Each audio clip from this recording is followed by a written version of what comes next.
Cup champions.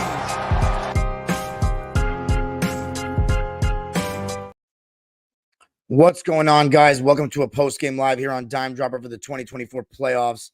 We're not even going to do the intro. We're just going to get right to it. Subscribe on the channel for all things LA sports and NBA. I'll also be talking about the Celtics Heat Game 2 at the end of this, but let's just get right into it. Game 3, Clippers, Mavs. How do we respond from defeat? And the answer is like a bunch of clowns. That's how we responded from defeat. The effort was not of a team that was desperate for a win in any way, shape, or form. And the thing I was looking at right away, Kawhi Leonard. I think it's only fair that I start by talking about Kawhi Leonard because our team is nothing without him.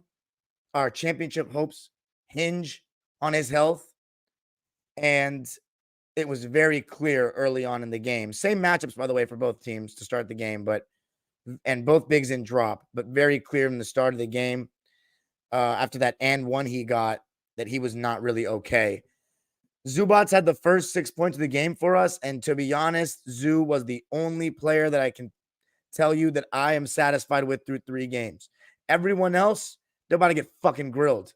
Every single other person, including Ty Lue. Zubats was making shots around the rim, and he was even switching onto Luka late in the game and getting stops. The guy has really brought it in every game, except first half of game 2, he wasn't good enough. Now, you know what? Let's just talk about Kawhi, dude. Before I get into the specifics of the game, he was not 100%. And I just saw the quote after the game saying it was either he wasn't going to play at all or he's going to play limited minutes. And maybe he should have just sat, but I respect him for giving it a go. And I'm not necessarily mad at Kawhi in any way, but I'm just frustrated that this organization caved so quickly and gave this guy an extension, man. The defense was, and I complained about it right then. I'm like, dude, can we at least wait till he's healthy in the playoffs first? Can we at least wait till he's healthy in the playoffs? But they got, absolutely rock solid over a 3-month stretch where we're playing really good basketball and said, you know what? We've seen enough. And then the justification for it, first of all, people were just calling me a hater. People were straight up calling me a hater for having an opinion on a contract extension of a player on my team. People need to stop being so fucking sensitive, man. And there's just way too many stands in basketball discourse. So many people talking to me about, oh, this Harden's been the best player through a couple of games and this and that. Who gives a shit? We're losing the series. You're giving participation trophies and awards out for dudes who are playing on a losing team? Are you fucking insane? We are not built the same. I gave Zubats his credit. He's the only one I think is playing well. Is it good? Oh, Zubats is playing so great. How amazing. We're the best of the shitty players the shitty performances. Are you insane telling me about that stuff? Don't bring that loser talk over here with me. Ever. Ranking players, our performances, and how much we suck. No, Kawhi Leonard is not 100%. End of story. Again, after a year, after 68 games of health, I've been knocking on with damn fucking wood all season. And he still couldn't be healthy. Maybe it's not his fault, but I don't want it to be my problem if we lose because of this. If we lose because of this, and right now, unless he returns, and how many games is it going to take? We don't have the time. This team that we're playing against is too good. Why is this happening to us again? We can never catch a break. We can never catch a break, man.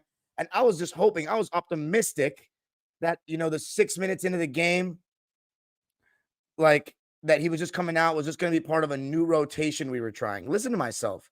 New rotation we were trying. Listen to the way I'm talking. Listen to the way I'm talking. By the way, the funny part is before Paul George went out of the game, this is how he started. After he went out of the game with foul trouble. First, we actually, and I talked about this in the Locked On Mavs preview, was I wanted to see Paul George go at Luka and Kyrie more, us look to get him going, because we've looked to attack Luka and Kyrie with Harden, but not with Paul. And the first time he went at Luka, he got an immediate paint touch and got an assist to Zoo. But then he took 2 rush threes. One was on an after timeout ATO situation where I just don't think the 3 was there. Then another time he took the right wing 3 that I didn't think was there. So 2 rush threes for PG. One of them was contested, I believe. Well, he totally could have gone to the basket. But one thing I saw was that Ty, and this would be the case all game long, we were allowing Harden to switch on to Kyrie every time they wanted him to get on the, to put him in the action. And like this game, dude, Harden's defense, the amount of times that he got the corner turned on him was like outrageous. And every time that happens, the big man has to step up. And that's what you saw, the lobs left and right, man. And like Kawhi was not moving the same defensively. So that low man protection was nowhere to be found. But like we know who Harden is on defense. He had a pretty decent stretch in the beginning of the season, but they're attacking him like every time and turning the corner because they're not settling anymore, which is the smartest thing they could have been doing. And we just allowed it to happen over and over. And I have these fucking losers bringing the stats telling me that, oh, we allowed 101 points. Offense was the issue. Have you ever heard the phrase good defense leads to good offense? When you saw the third quarter, one of the reasons why we were actually starting to score a little bit is we started to get some stops, and now we got the defense in transition, cross-matched, and whatnot. When you are constantly playing half-court basketball, not getting easy baskets, not moving the ball, and you like, do you know how many less shots we got off than Dallas tonight? We shot 70 times. They shot 86 times, and they only shot one less free throw. You know what that comes down to? Turnovers and slow possessions. They all add up. The defense wasn't atrocious. Thank God for Russell Westbrook and Terrence Mann on that end of the floor. I got something to say about those two offensively, though. But thank God for them on that end of the floor. But, I mean, the only two guys. Paul George can't play defense without fouling. Harden and Norman Powell. Norman Powell can't rebound when he switched on to anybody bigger. We've said that all season. Harden can't stay in front of a chair. He had one possession where he forced Kyrie to shoot a long jump shot. Other than that, they were getting whatever they wanted. The one thing I'll say, though, again, I will give Terrence Mann credit for his defense on Luka. It's actually been really good all series. He's caused him to take a lot of tough jump shots. As far as offense, he's got to do a little bit more. Here's my thing about Terrence, though. It's very hard to get any rhythm when you only have 3 shots, 1 in each quarter, and you're not a guy that creates for himself. It's very hard. And then you're not getting in transition, which is what he is great at. So I'm not going to rag on him too much. He has to be better, but I'm giving you context as to why I think this is happening. His defense is good. When you're shooting 1 shot per quarter and you're not a guy that creates their own shot, you can't just expect that guy to just scorch from 3 for you. It's just not feasible. It's not logical. When Derek Lively came in, we saw a little bit of a high drop on Paul George, but this is when things start to change for me. PJ Washington and Maxi Kleber were guarding James Harden as the primary guy, and when Derek Lively was in the game, they switched that action. So they would have PJ and Kleber guarding Zubats or Plumlee, and then James against Lively. And besides one time where he got blown by and he still got blocked, I think maybe 2 times he blew by him the whole game. I think one of them led to a kick out. Other than that, every possession became James Harden come up the court, pick who he wants in the action, dribble for 20 seconds, either a shot or a pass with 4 on the clock. Literally every single time down the court. And here's the thing.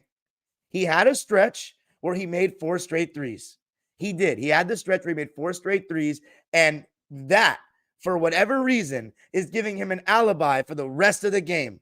I am telling you right now, I will not allow myself to be swayed by these fucking stands on the internet or people that look at the box score and say he played so great and he was awesome in game 1. These last 2 games have not been what I consider good in any way. I don't give a shit what stat you throw at me. We can break down the fucking game on playback and I'll do it in front of you play by play. That is not good basketball. Now, here's the defense. Kawhi's injured. Paul George is not out there. What's he supposed to do? The answer should never be no passes on a possession and just run pick and roll and then ISO for the whole possession. That should never be the answer. Let's get Norm coming off a curl. Let's get James throwing the ball first and then maybe setting a little flare screen. We swing, we get him the ball on the wing, side pick and roll. Something where guys are touching the ball. And you can point that on coaching all you want. You know what I was watching? When there was a dead ball and Ty was calling out a set, he was trying to get Paul George and Kawhi going a little bit. When it was transition and, guys are, free flowing, it was all high pick and roll, dribbling the whole time. And that 4 threes has gotten everybody to say that Harden was so great. His defense, I guess, is not even a talking point, and the process is irrelevant. I talk about the process because I think I see things from, I don't want to even toot my own horn because I coach middle schoolers. I don't coach at a high level. I don't. But I do see things from a team perspective. And everybody wants to make it seem like it's just a James Harden criticism I have. But the LeBron fans say the same thing about me. Why don't you start realizing it's not about James and it's not about LeBron? It's about me. If you have a problem with the way I see basketball, that's fine. Stop talking to me about it. Agree to disagree. Call me a fucking idiot and whatever names you want to call me. But I don't think one person dribbling the ball so much is good basketball. I do not. That's fucking loser shit that doesn't get anyone involved. And that's why you're not going to win a ring playing that way. You're not.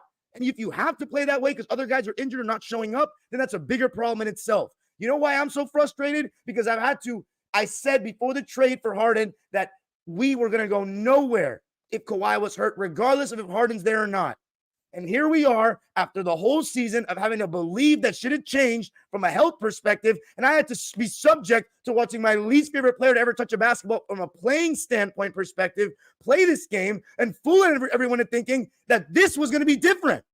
And I never believed it. And I had an internal conflict all year. And I was never that happy after wins because I knew this wasn't, I just couldn't believe in it. I said blow it up last year because I didn't believe in these guys' health. And I thought I was going to eat my words. This guy whose shirt I'm wearing right now, oh, don't worry. I'm going to get after him too, Paul George. But that process in the first half was god-awful. Why? If Russell Westbrook's on this team and you're just going to make him stand in the corner, don't be surprised if he doesn't give you anything offensively. Should he pass up more of those threes? Abso-fucking-lutely. He took too many. I have a rule for Russ. Once you miss your first 2 threes, that's it. It's attack the basket or move it along, buddy. And you know the problem with Russ? He let his emotions get the best of him. His defense was sublime against Luka. It's been great all series.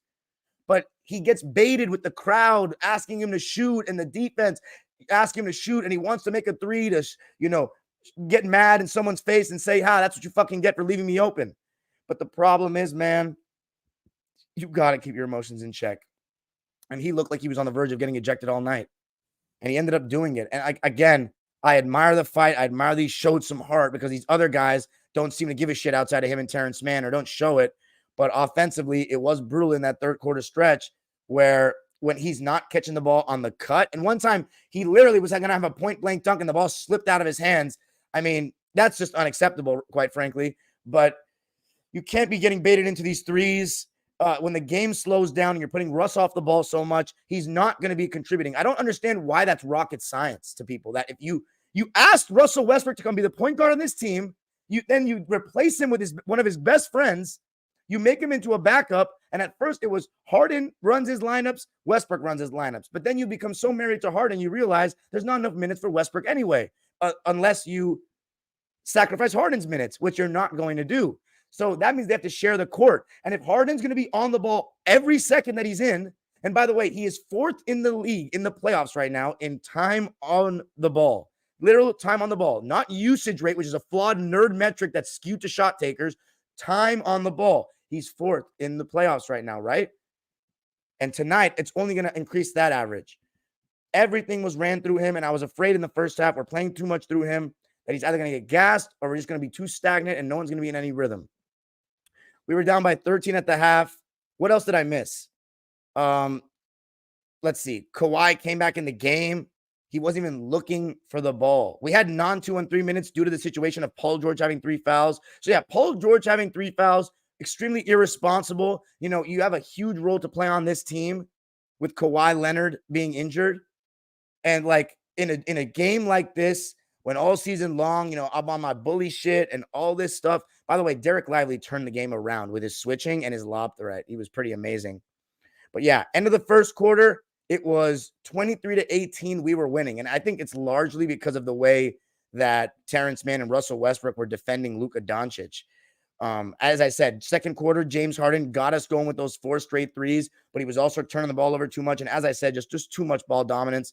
I would like some ball movement before we get into a pick and roll. If that's the only thing we're going to get into, I would like some ball movement before that instead of 20 seconds of dribbling and throwing it to somebody at the end. And people say, oh, it was a decent shot. You missed the big picture, my friends. And too many kids do. You miss the big picture with those possessions. They add up. It's just stagnant. I do believe when Greg Popovich, when Steve Kerr, when Phil Jackson, and all these coaches and all my coaches that have taught me the game of basketball say that the ball has energy. I feel it. I sense it when I play, when I coach, when I watch, in every way. So when you see stagnant offense, heliocentric, all those guys, and that applies to Luka, LeBron, all of them, not my cup of tea. And you might be wondering, don't you love Chris Paul? And guess what? I got older and realized how flawed it is and why he's not going to ever win a ring, because that's partially on him as well. So, yeah, with those guys that you pick and roll fiends that love that style of play, you're not going to like me because I don't like that style of play. So cry somewhere else. This is my channel and I run this shit, bitch. So I get to say whatever the fuck I want. And you guys either listen or just cuss at me, and fine. But again, I challenge anybody, if they ever want to, let's play some basketball together. Let's play one-on-one. Let's play 5-on-5. So you can see that I'm not just a guy who talks and has never dribbled a basketball before. Let's do it. I'm not opposed to this. Okay, I love this game so much, and that's why I'm so passionate. It means everything to me. It's given me everything. It's given me a lot of relationships. It's given me a lot of pain because of these fucking losers that have Sunday to turn this all around, or else I will be begging for 90% of the team to be gone. I would love to open up the new dome with a new team if this goes wrong. I've been saying since last year I wanted this shit blown to the sky, but we wanted to get James Harden. Like, hey, D, you know what? We already want to, we know you're already in pain, but we just want to stick the knife in deeper and twist it. That's what we want to do, you. All right. Now, fellas. Okay, let's talk about Norman Powell and his fake stat line too. See, I'm not going to be just inconsistent and say James's stat line looks better. And I said it about LeBron last night too, but of course, nobody wants to push back there because my fans are Clipper fans, and the stands are so invested to what I'm saying for whatever reason, because they know that I'm actually at these games and I'm a big fan of this team, and they somehow care what I say, even though they hate my guts. Let's talk about Norman Powell, who had a pretty good shooting game, but the guy has major tunnel vision. Every time he comes off that curl, there's a shot where he can throw a lob on the live dribble, but he waits to jump and try to get the big man in the air and then does that scoop pass in the baseline around the big man's back. And a lot of times the guy his defender has retreated and gotten to the roll man that's setting the screen for him. And then on that fast break where he got the offensive foul, throw the ball up ahead.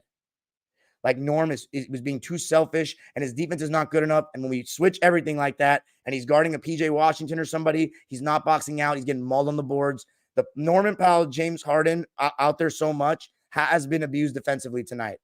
It has. And I don't give a shit what you say about the 101 points. It was a slow, grinded out game, very physical, 24 fouls committed by us. The Mavericks outscored us 36-18 in the second. That's the craziest part. Harden fans want to talk about he's the only one doing this. We had 18 points in the quarter. You're telling me that that's something you want to brag about? Like, this comes down to individual agendas. You trying to excuse shit. And you know what? It's funny because I think there are some Clipper fans probably saying the same thing. But again, I just don't view I personally don't think that Clippers Twitter is very smart. I disagree with a lot of them on everything. And they probably think I'm an idiot. I don't give a fuck. I don't give a fuck what they think, because a lot of them are faceless and I don't have any examples of them either hooping or doing anything with the game of basketball. They just talk and throw numbers out there and hide behind Abby's. Like, I don't really give a shit about you. I'm actually showing my face. If you wanted to come find me at the game and swing on me, you could, because I show my face. But again, all these people are vaginas, dude. They're all pussies. Like, they don't. That's why I'm not afraid to come on here and say what I say. Because, again, I have not gotten personal with any of the players. I did call them losers as a collective because they played like losers, but I haven't gotten personal with any of the players in this rant. Have I said anything personal about them? I said they're playing like ass, So, yeah, 36-18. What else do I have? Mason, useless Plumlee, fumbling the ball. Why don't we have Tice playing? Just bumbling oaf Plumlee. Like, get him out. Okay, that was a little mean. Get him out of here. Get him out of here. Respect, man. You made the NBA. Congratulations. You've lasted long in the league. Tice should be playing. He should be a third stringer. Oh my God, I can't believe I'm saying this. Might as well put in Kai Jones at this point. I mean, seriously, we need some youth and athleticism. This team's a bunch of old has-beens. By the way, Paul George's closeouts, awful. Two-way player, my ass. What the? You're not a two-way player when you pick and choose when you play defense. Two-way player. Okay, buddy. You know why the phrase I said it in my famous video, is the NBA getting better?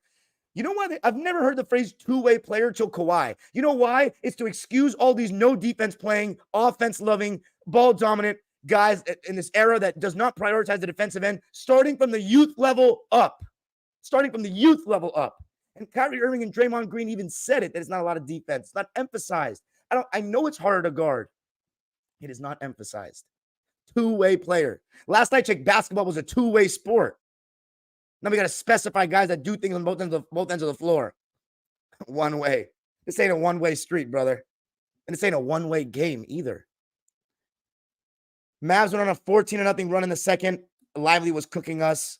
Finally, Norman Powell got going just a little bit, and it ended up being something where he was scoring some shots, but Kawhi came back in, was super slow off the ground. His defense was just nowhere near where it had to be. His no second effort. Every time there's a loose ball with a healthy Kawhi, he seems to get there. He did not get there in any way. We started to hedge Zoo on the screens against Luka, try to take the ball out of his hands. Their role players stepped up. That whole role players don't, play better. Role players play better at home thing. That was valid. We had 9 turnovers in the first half alone. Let's look at where they came from. 9 turnovers. 3 from James Harden, 2 from Kawhi, 1 from Norm, 1 from Russ, 1 from Zoo. Russ was 0 for 5. I had a problem with a couple of his shots. I think, he had the open space in front of him. Take your space, bro. I think don't get too jumper happy. But again, it's all Russ off the ball. It's not, the thing is, Harden played so much tonight. How many minutes did he play? 44. I just don't think that's not it, man. It's not you bring in Westbrook to be a shooting guard and D guy. Okay, don't be surprised if his value is not high. Westbrook is a guy that you give the ball to and let him control pace. Harden is a guy you give him the ball and let him control pace. At this stage of their careers, they're really polar opposites of each other in many ways. Harden's such a great shooter and ball handler. Westbrook, not as much. Westbrook's such a better defender and an athlete, gets off the ground and the extra effort stuff. Harden is, offense guy. You put the ball in his hands and let him do his thing. But the fact that they're both flawed off the ball, it really hurts because Harden, his only utility is catch and shoot, which he's not even super willing to do. He did it. He got 1 catch and shoot 3 in this game in the second half and missed off the right wing. And Westbrook, when it's really half court and teams are playing drop, he's not getting open shots. The best thing that can happen for Russ is that we are getting blitzed on the ball in the pick and roll, which puts Zoo in the short roll. And then now Russ can dive from the baseline for that lob, right? But when the teams are in drop coverage and the big is already sitting down there, Russ is cutting into a paint that's already congested. So that's why he sits in the perimeter and it becomes what it is. It's just simple basketball, man. It's just simple looking at what's on the floor in front of you. It's not agendas and this and that. This is what I see. Am I excusing Russ's performance? By no means. I'm not excusing anyone's performance but Zubats.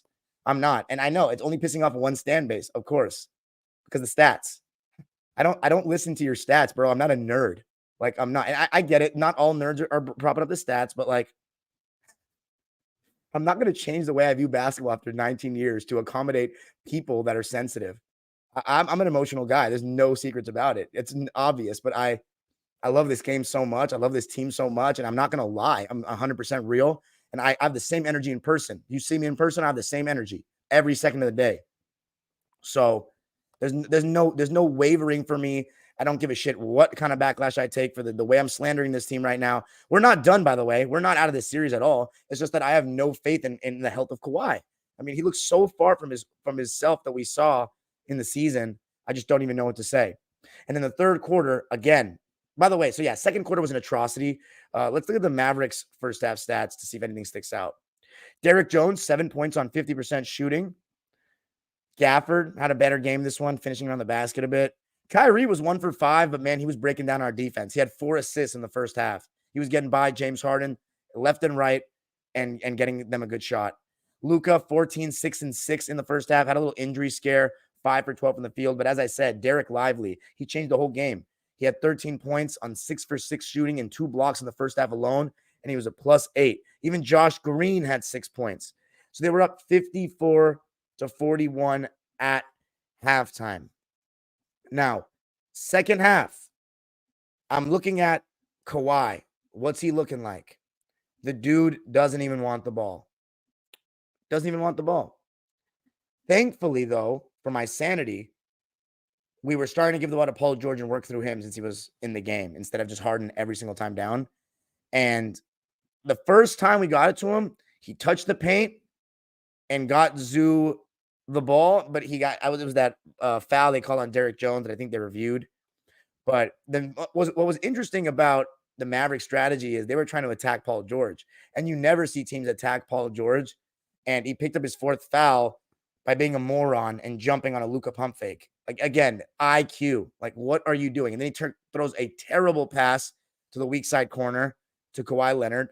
But other than that, he started doing a little better in the third. And what was different for me and that got the ball moving more was that with Paul George, they were showing on the screens with the big. So that was allowing Zubats to get in those short roll situations and then got the ball swinging. That's how Kawhi got that baseline dunk. And when I saw that, I was like, oh my God, maybe he's got some legs. We had a couple of stops after that. We also started switching 1 through 5. Zubats on Luka. And you know what we said in the past, that's suicidal, right? But man, he did a pretty good job one-on-one. Like, I was very impressed with Zoo. And again, this goes back to that what I said about losers and idiots who don't know basketball, talking about stats and defense and it wasn't a problem. When we started getting misses, we started pushing the pace, and Paul George got 2 dimes in transition. One was to Zubats, another was a lob to Kawhi. And that's when I started thinking, oh my God, did Kawhi just dunk twice? Is he okay? But he hung on the rim so long to brace his fall, you kind of knew, like, he's clearly not. But yeah, I thought the process was better in the third quarter, working through PG, and because they were throwing 2 on the ball, we were starting to get the ball moving a bit. As I said, Zoo was doing a good job on Luka. We went on a 14-5 run. And again, Zoo benefits off of that ball movement. You know, when we get the ball in the paint, the big man has to help. That leaves Zoo open for that little floater. But as I said, the worst stretch to me of that third was Russ in the corner, man. 2 bad threes that we didn't need, where he was just kind of trying to prove a point. And then Paul George twice in the game, did the exact thing I talked about in the last vlog, where he got the step on his defender and then snatched it back. Someone really commented, and I just blocked him right away because I don't want to even hear these people. Actually, no, I don't think I blocked him. I just laughed. No, I might have blocked him. I don't know. I was so mad. They were like, yeah, better decision to snatch back for a contested 3 than a midi or a shot at the rim that he could have gotten blocked.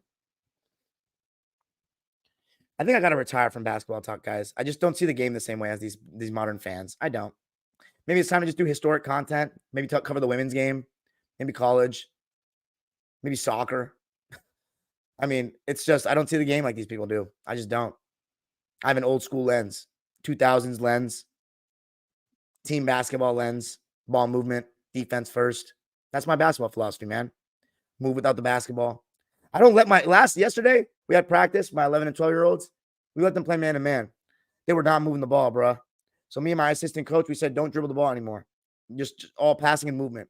All of a sudden, they were getting better shots. The dribble can be the biggest curse, my friends. On this channel, you'll always hear that the ball moves faster in the air than on the bounce. The Clippers entirely as a team before Harden and after, they're too stagnant. They play too slow. They're too isocentric, and their best players do not get to the basket enough to actually attract help, which gets the ball moving. And then defensively, we have never had the adequate point of attack defenders around those two because we believe that those guys, because they're labeled two-way players, they can anchor a defense. They fucking can't. Without Zubats, they'd be an awful defensive team, quite frankly. Fourth quarter was a bunch of bogus baloney. Kawhi Leonard, I mean, what did he even do? Played 7 minutes and came out. Paul George 0 for 3. So now let's get into Paul George. I've been way too nice at this point. Oh, yeah. Russ got ejected. Lost control of his emotions. I hope that little push he had on the ref and PJ Washington doesn't keep him suspended for the next game, because if he does, I think we're probably cooked. His offense was awful.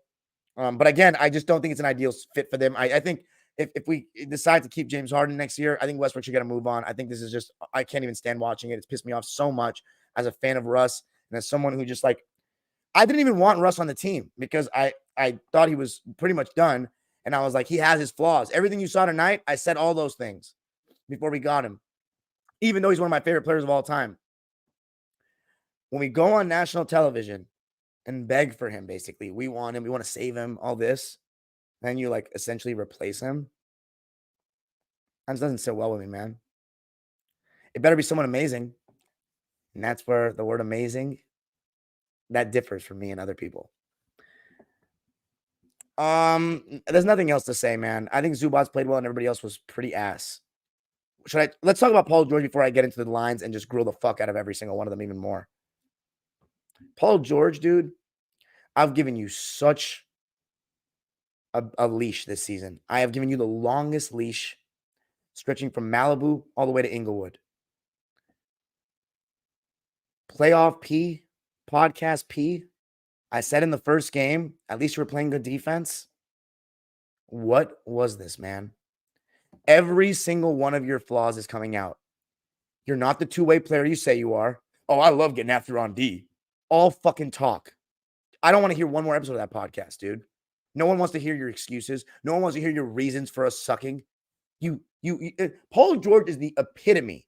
I used to say this about Harden, the epitome of everything wrong with modern basketball. Paul George is another epitome of everything wrong with modern basketball in that when you put a highlight up of this guy and you see him playing at his best, you're like, oh my God, 6'8", demigod, can get so low on his handle. He's such a great 3-level scorer. He can post up. He can go to the rim. He has athleticism. He can defend. He's no flaws in his game. He has a ton of flaws in his game. One, his basketball IQ is putrid for a star of his caliber. 1. 2, his confidence is wavering as fuck. Wavering. You just don't know what guy you're going to get. Sometimes you get Paul George thinking I'm him. Sometimes you get a guy that doesn't even want to touch the ball.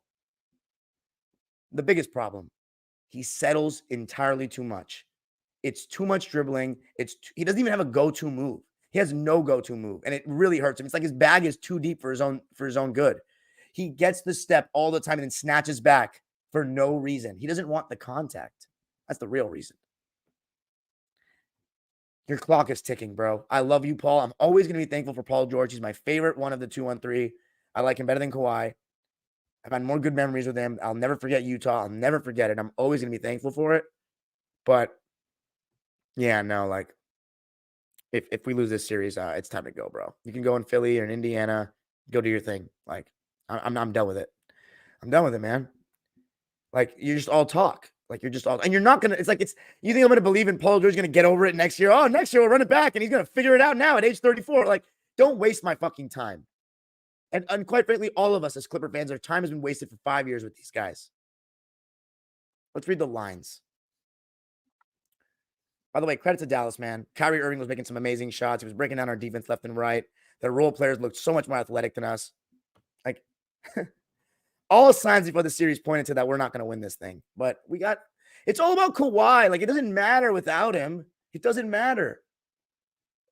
None of this does. None of this matters without Kawhi. All right, let's read the lines for the game. Starting with Dallas, because even though I usually start with the losing team, they're the away team here. Dante Exum, I felt pretty comfortable when he shot the ball, although Dallas fans, let me know if you thought he played good defense because I'm focusing on it from our perspective. 0 points, and he was 0 for 4. Maxi Kleba, 3 points, 1 for 1. He made it was a pretty timely 3, I'm not going to lie. And I didn't notice him much on defense in this game, but I don't think he's bad defensively in any way. Josh Green, what a solid game for him off the bench. 8 points, 5 rebounds, 2 offensive rebounds, 3 for 5 from the field, 1 for 2 from 3. 13 points for Lively on 6 for 8 shooting. I think he turned the whole game around for them. It's crazy. He played 15 minutes and 25 seconds. Wow. He was that impactful in that time. By the way, for all the Mavs fans that wanted to say, like, oh, man, we're going to be better without Tim Hardaway Jr., looks like you were right. Who else we got off that Maverick bench? That was basically it. Then we have the starters. Daniel Gafford played 26 minutes, and he was much better in this game. 8 points, 4 boards, 2 steals, and 3 blocks. Really active hands. A couple times Kawhi, just dribbled off his own leg, was getting caught, in a crowd. Harden, too. They got pickpocketed from behind. But, yeah, Gafford, 4 for 5 from the field. Then you had Derrick Jones Jr. I thought he was really solid. Just a great guy to attack closeouts, and he has the lob threat to him. He plays good D. Clearly the best season of his career, and he's making a name for himself as a solid role player in this league right now. 11 points for him on 4 for 8 shooting, 1 for 3 from deep, 2 for 2 from the foul line. Then PJ Washington. PJL was a real thing tonight. His defense was really good when he was called upon. 10 points, 5 boards, 1 assist, 3 steals, and a block on 5 for 10 shooting and 0 for 4 from 3. The Mavericks in this game shot 26.5% from 3, and that's the new Maverick team. I mean, if Clipper fans aren't believing that they're a good enough defensive team at this point, then you're lying to yourselves. They're a much improved defensive team. And Nick said it. All the Mavs fans said it. We don't need to live by the 3, die by the 3 to beat you anymore. We don't need to rely on the 3-point shot to win anymore. They aren't even shooting well. What if they do start shooting well one game? And if it's next game, what happens to us? Because the fact of the matter is, if we can, if they can pick and choose like that James Harden is going to guard them every time down the floor or Norman Powell, and they're abusing it, and then we can't abuse Luka, then like series is done, man. So let's see. Who am I missing? The Kyrie and Luka. Kyrie Irving ended up having a good game. I thought he was good all game though, and his defense has been pretty great in this series, as it has been in the season. 21 points, great, maybe a stretch, good. 21 points, 4 boards, 6 assists, 2 steals, 2 turnovers. On 8 for 17 shooting, 3 for 7 from 3, and 2 for 2 from the foul line.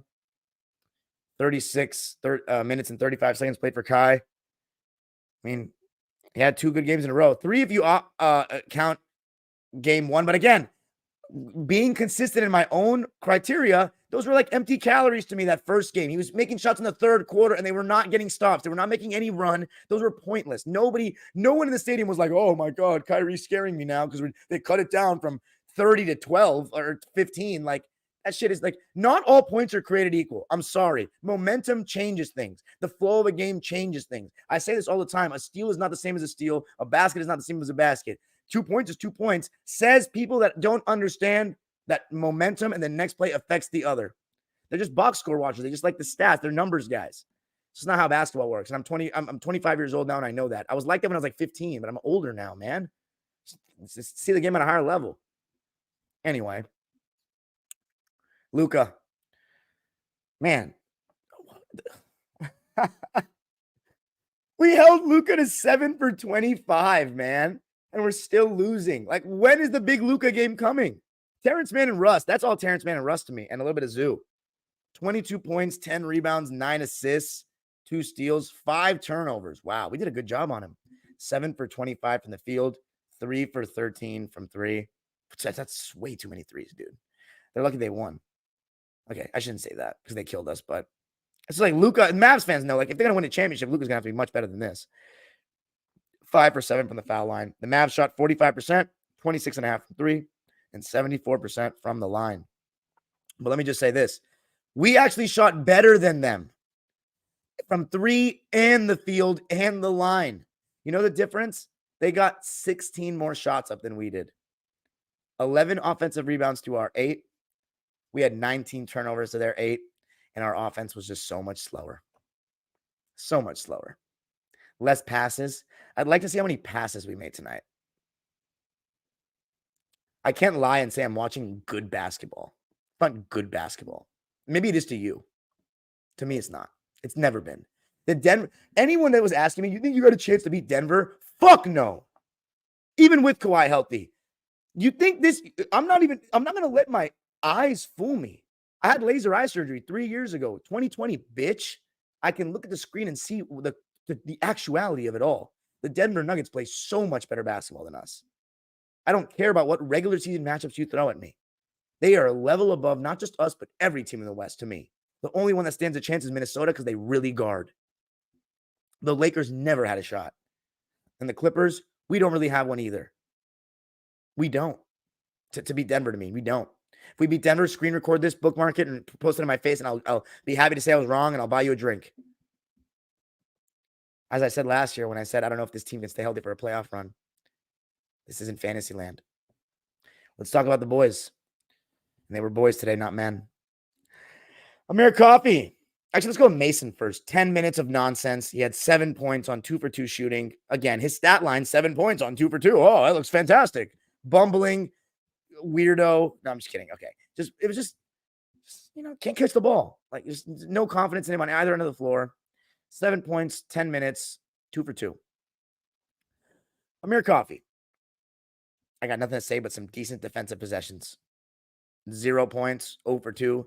His first taste of basketball, he is not passing the test for me. Russell Westbrook, 19 minutes. Wow, I actually felt like more.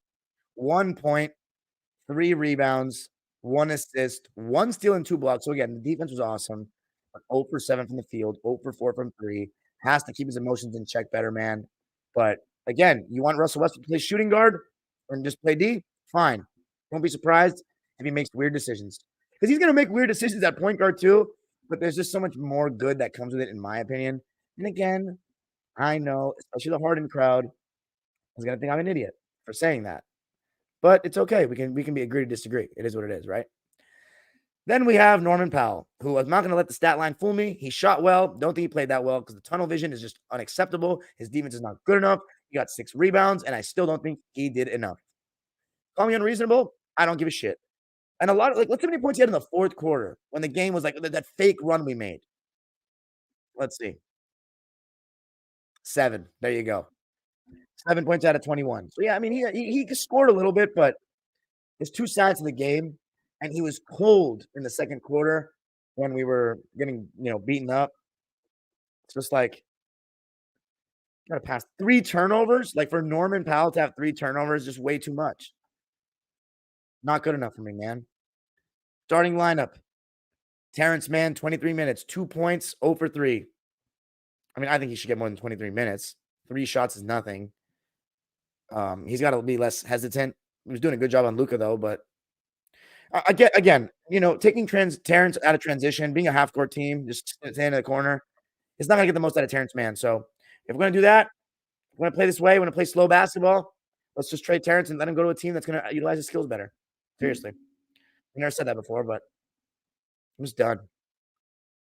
Zubats, my player of the series, because on both ends of the floor, he's been the best through 3 games, and I just don't think it's very arguable. Like if we're talking both ends of the floor, I don't think it's very arguable. And if 19 points, I don't think he's done much wrong. 19 points, 8 rebounds, 1 assist, 1 steal, 1 block, 2 turnovers though. Got to have at least just 1 at most for him. 8 for 11 from the field, 3 for 3 from the foul line in 32 minutes. And the way he was switching on to Luka and guarding was like amazing. He even got a block on him.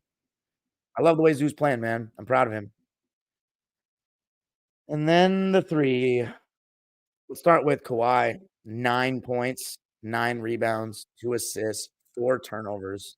Several were just dribbling off, like losing the ball. 4 for 7 from the field. Didn't even shoot 1 3. Played 25 minutes.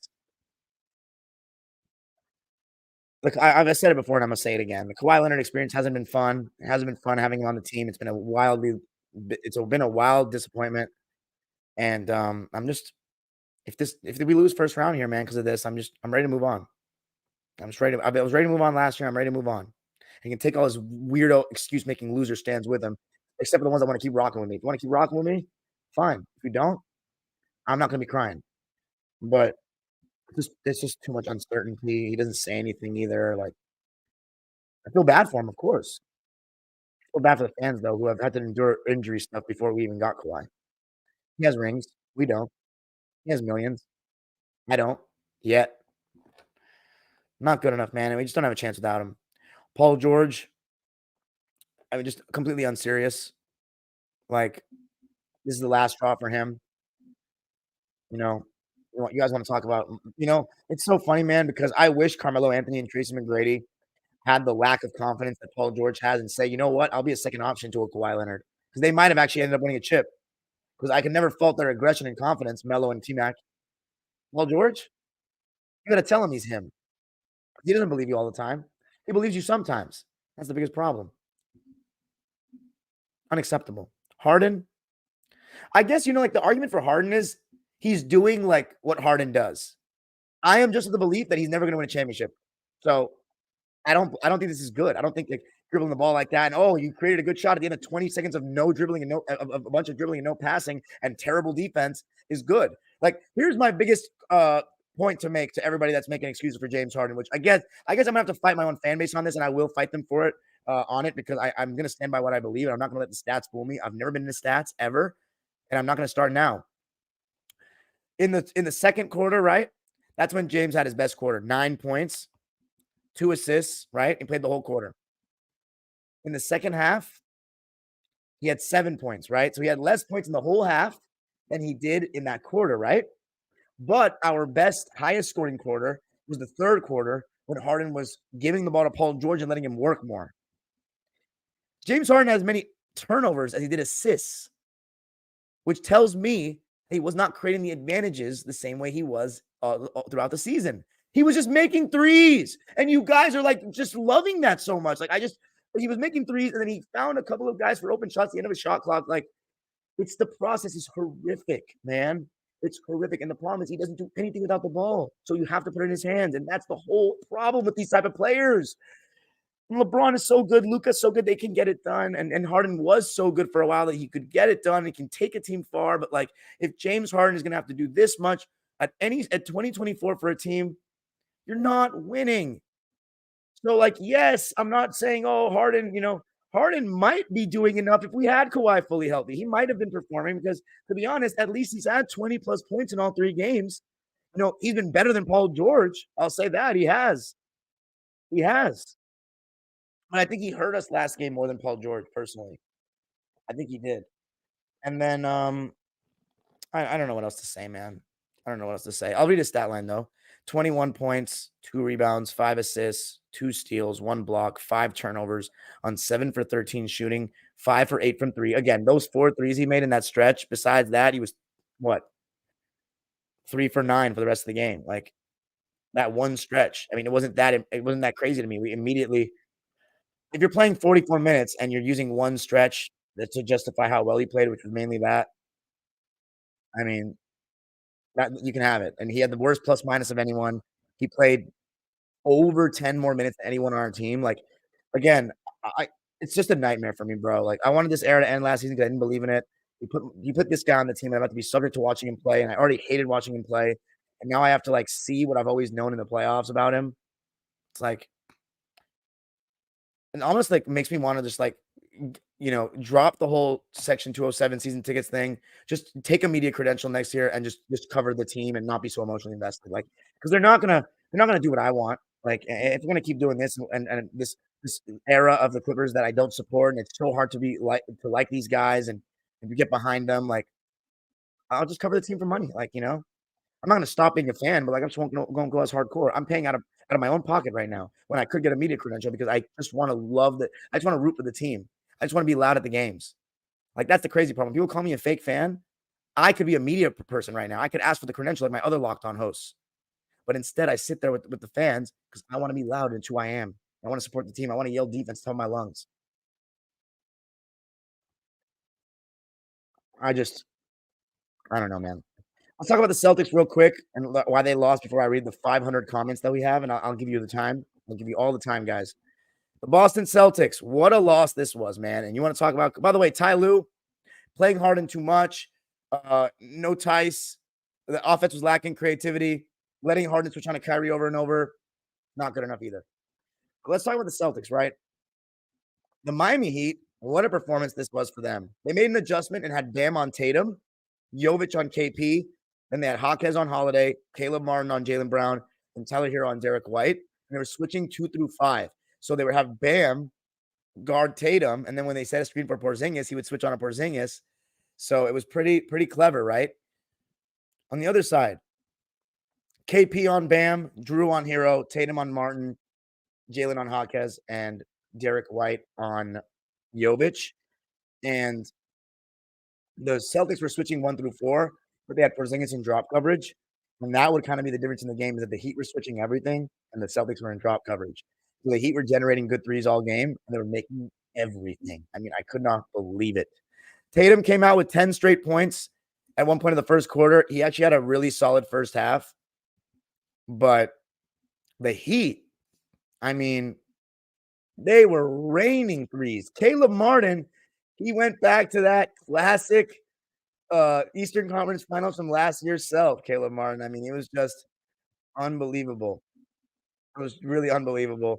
He even hit a contested 3 in the third quarter over Tatum. 11 points in the first half for Martin, 12 for Hero, who was walking into those pull-up threes. And then Haywood Highsmith even hit a 3 in the first half. Jaime Hawkes had 11 points in the first half, and Bam was being super aggressive in the post. But yeah, first quarter, the Miami Heat led 28-27 after 1. So Tatum with 14 points in the first, kept the Celtics right in there. I thought Drew Holiday had some bad one-on-one possessions where he just, went at guys and threw up some reckless shot that wasn't even like, a real shot. So Holiday He's got to make smarter decisions offensively, which we always say with Drew. We know he does on the other end. That's so great in the hustle, but got to make smarter decisions offensively because that's definitely what hurt the Bucks last year in the playoffs when they lost. Bam was really aggressive in the post to start, and I love when Bam is aggressive in the post, man. It's like I see glimpses of what could be a 20-point per game score, even a 25-point per game score at times, and he just doesn't have the mentality of like, give me the ball, I'm trying to work frequently throughout games for me. He has a nice turnaround over that left shoulder. He's got a nice push shot. He's got a decent mid range, and also Jaime Jaquez, man. I'm just so proud of the way he's played in this postseason so far. He's been so fearless. He did shoot 4 for 13 in this game, but 3 for 6 from three. Solid defense on Drew Holiday and 14 points for a rookie. Like he's playing big minutes. But yeah, I mean, Caleb Martin making that three. And by the way, you're wondering with Horford and Porzingis in drop coverage, the Celtics defense, what was happening? I don't know. I think the Celtics point of attack defenders were legitimately just not doing a good enough job staying attached. And the Heat were just executing perfectly. Like Hero was just amazing in that pick and roll, hitting the three. And then when you have to respect Hero's jump shot, that leaves Bam open on the roll. When you leave other guys open, that's where they got the threes, and that's where Miami was hitting. So Tyler Hero had 4 threes in the first half. The Heat as a team were shooting 54% from three, and every starter for the Heat besides Bam made 2 first-half threes. The Jays on the other side combined for 39 of 61 first-half points. The score at halftime was Miami 58, Boston 61. So even with Miami shooting scorching hot from deep, I still thought that the Celtics were going to take it home. But oh boy, Celtics went ice cold in the second half. 39% from the field, 33% from three. Kristaps Porzingis, 0 for 4 in the second half. And a lot of times they got that mismatch, and they were getting physical, Miami. And I do think in the third quarter, the Celtics had some really bad no calls, and it led to a stretch where they had 0 field goals in 3 minutes and 55 seconds. And as I said, Porzingis was part of that. They're feeding him on the mismatch. That's what worked so well in game one. He wasn't really taking advantage of it, just missing shots. And the Heat were on a 15-3 run with Tyler Hero killing drop coverage with Bam Adebayo, and then Caleb Martin hitting threes. So in the third quarter, and Tatum started missing some easy mid-ranges. In the third quarter, Tatum and Brown had 13 of the 18 points for the Celtics. Miami Heat, on the other hand, made 6 threes in the third quarter. 27 to 18 third quarter for the Heat. In the fourth, the Celtics continued to not hit. I mean, a bunch of solid looks at three, and you know what the Celtics, they're not making their threes. What else are they going to do? And here's the craziest part. I thought Tatum was actually being somewhat aggressive. He shot 3 shots in the fourth, and none of them were threes. He wasn't making them. Just wasn't making them. I think the only player in this game for the Celtics that I think was fine was Jaylen Brown. Late in the game, Bam was cooking, man. He really was. And then Highsmith hit a huge three. Huge three. But yeah, the Heat switching everything caused the Celtics to play stagnant one-on-one basketball. And they got some good looks out of it from three, and they missed. But the Heat just got a lot more open shots. And I'm wondering, like, should Missoula switch Porzingis, go switch 1 through 5 with them and have Porzingis guard Hero and then take Bam? I mean, make Bam be a scorer. I think that's something they could try to do next game. Make Bam be a scorer and switch Porzingis on the perimeter. But what a win for Miami, man. I mean, the way that Eric Spoelstra just get the most out of these guys, like, honestly, like, ridiculous. Like, I just can't even believe how amazing he is. Caleb Martin stepped up to the plate. Bam Adebayo totally stepped up to the plate.